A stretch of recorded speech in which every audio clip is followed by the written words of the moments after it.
For decades, creepypastas have been a huge part of internet culture. If you haven't heard of either Slender Man, Jeff the Killer, or the Russian sleep experiment, you probably haven't even used the internet before. Creepypastas are internet horror stories that have been passed around the internet, used to scare the person reading it. The term creepypasta originates from the term copypasta, which means to copy and paste something and spread it around the internet. This is the very idea that has led to the popularity of creepypastas. People copy a story and post it somewhere else, for even more people to copy-paste it somewhere else. Now, let's get into where it all starts. Very early on in the creation of creepypastas, one of the huge reasons they grew so fast was their element of believability. They would usually have believable aspects to make the person question whether or not the creepypasta is real. This is what the first creepypastas did to create a sense of believability. It's difficult to track down the very first creepypasta, as it's very hard to tell when each creepypasta was created because of how anonymous it is. But one of the earliest known creepypastas as of now is a story called Ted the Caver. Ted the Caver is a story about a caver's terrifying experience in a mysterious cave. The story is written by an obviously very experienced caver who decided to make a creepy story for the internet to listen to. The story blew up across forum pages and became very popular.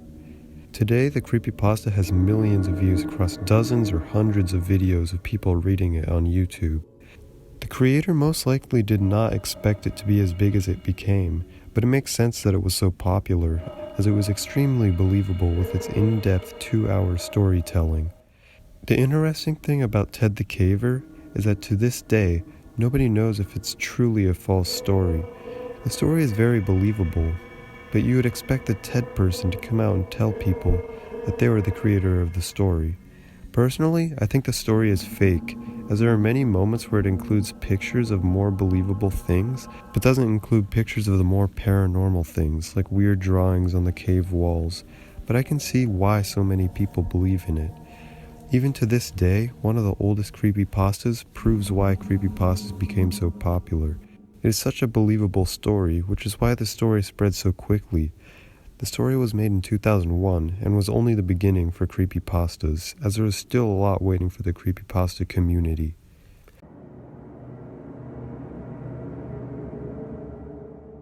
The middle era of creepypastas can be considered the quote-unquote golden age of creepypastas. 2008 to 2012 was the time period where most of the most famous creepypastas were released. The fame of creepypastas, in my opinion, came out of these stories from this era. A creepypasta that still has a huge impact on today's internet culture from this era is Jeff the Killer.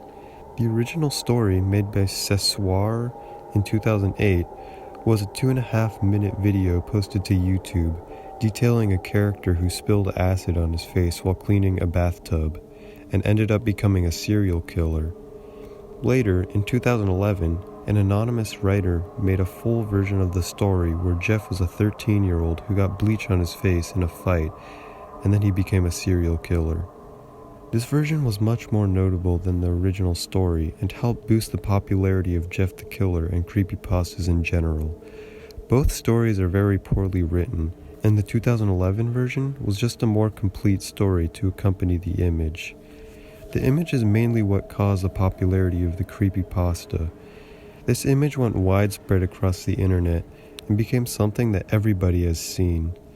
This image alone has its own mystery, as it makes you question who was behind the photo, which is why it helped boost the creepypasta community so much. The popularity of Jeff the Killer pales in comparison to the popularity of another creepypasta from this time period, Slender Man.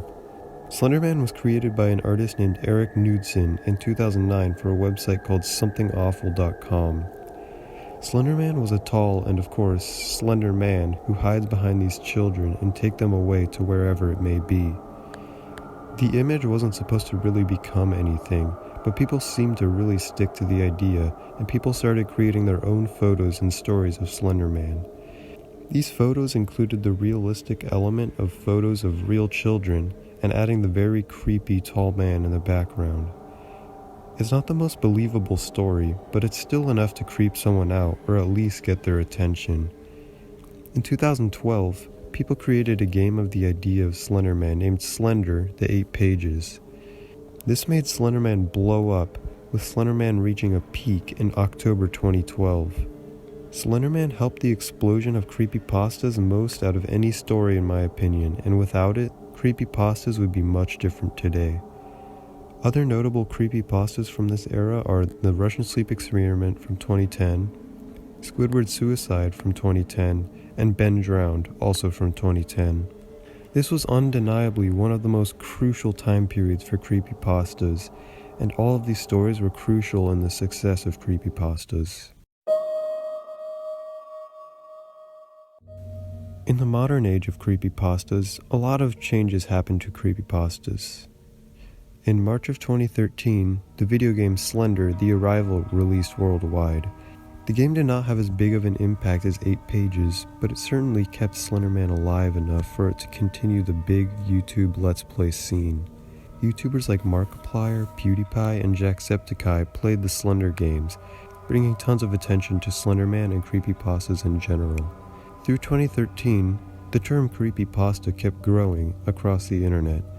In June of 2014, the terms Slender Man and creepypasta both peaked, but not for the reason you would think. On May 31st, 2014, in Waukesha, Wisconsin, 2 girls dragged another girl to a forest, stabbed her 19 times, and left her almost to die in the name of Slender Man. Slender Man and creepypasta both hit an all-time peak of internet searches in June 2014. I believe that this hurt the reputation of Slender Man and creepypasta in the short term, probably not in the long term, but the popularity of the terms creepypasta and Slender Man never went above that peak from June 2014. As time went on, the community of creepypastas changed, and so did the definition. In terms of the fan base of creepypastas, it became less popular as the interest shrank a bit, and there became more of a dedicated group of people who were interested in creepypastas. The definition of creepypastas changed a bit in the sense that they're usually now known 100% to be false, and the author is usually known, rather than anonymous. I believe that the internet also became less gullible as everyone realized that all their favorite creepypastas were fake, and that made the whole creepypasta scene change as a whole. In the modern day, the creepypasta community is most certainly most prevalent on YouTube. Creepypasta or creepy story YouTube channels still get millions of views to this day, showing that the creepypasta scene is far from dying. Nobody knows whether the creepypasta scene will continue into a new era or if it'll die in the modern era. Thank you for watching my video. Please don't die.